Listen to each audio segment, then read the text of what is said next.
shout out to my brother Reggie Bruce, whom I call Abdul Baha because he has a beautiful white beard and he's just as kind and wise. He mentioned the book of Job this morning, so I'm making this video for him.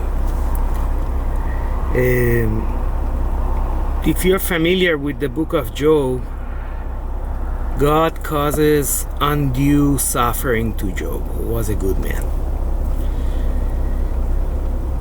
Now I want to shift things a little bit and put you in the shoes of Job and of the many Jobs there are in this country and in the world. Now, I don't think God is causing this suffering, but the behavior of other people. The mean-spiritedness, the lack of understanding, the lack of humanity of other people. Think about our own country, what immigrants are going through. I am a US citizen, but you know, a lot of people, because of my accent, the tone of my skin, my nationality, where I was born, threatened to deport me. People who are idiots. People who don't know anything about me, who don't know I'm a scholar and that I'm finishing a PhD. And also think about the least of these, you know, those who are suffering here. The black community, the Latino community, the LGBTQ community, the poor, the homeless, the sick, the disabled. Imagine what it is to be in so much pain that you have to utter these words when you don't understand why you are suffering.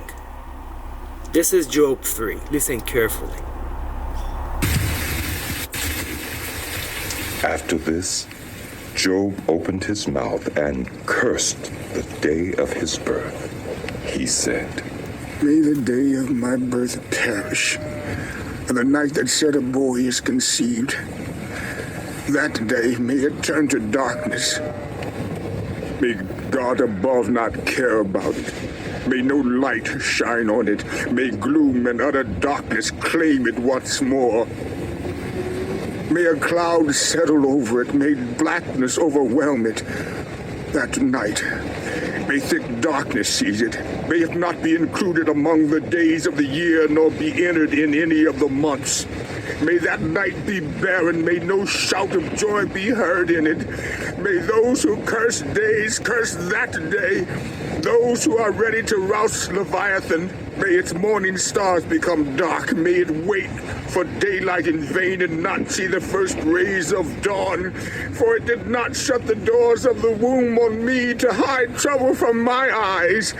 Why did I not perish at birth and die as I came from the womb? Why were there knees to receive me and breasts that I might be nursed?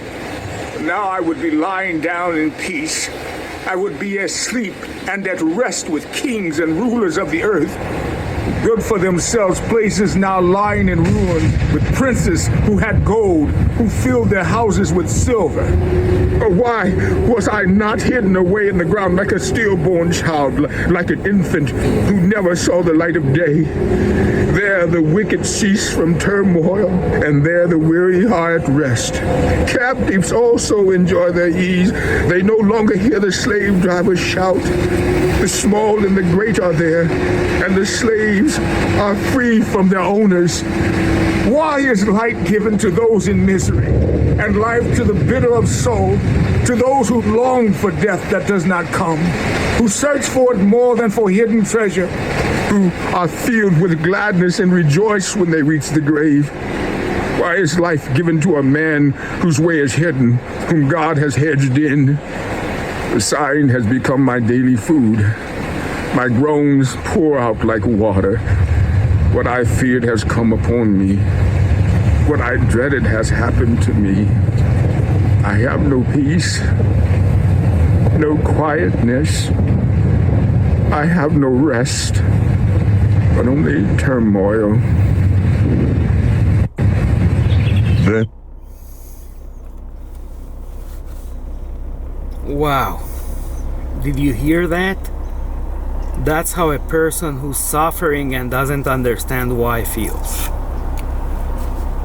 So first of all, you are not God, and this is not directed to my friends, but to the general audience who sometimes visits my profile after seeing that I have progressive and Baha'i views,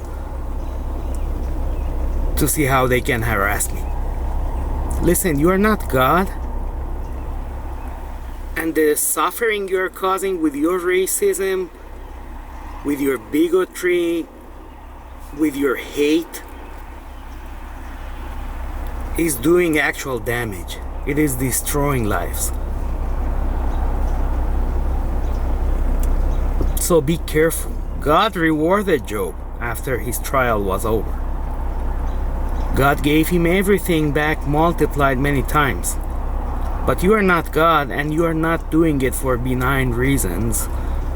So stop being a dick to people who don't look like you. Thank you so much. God bless.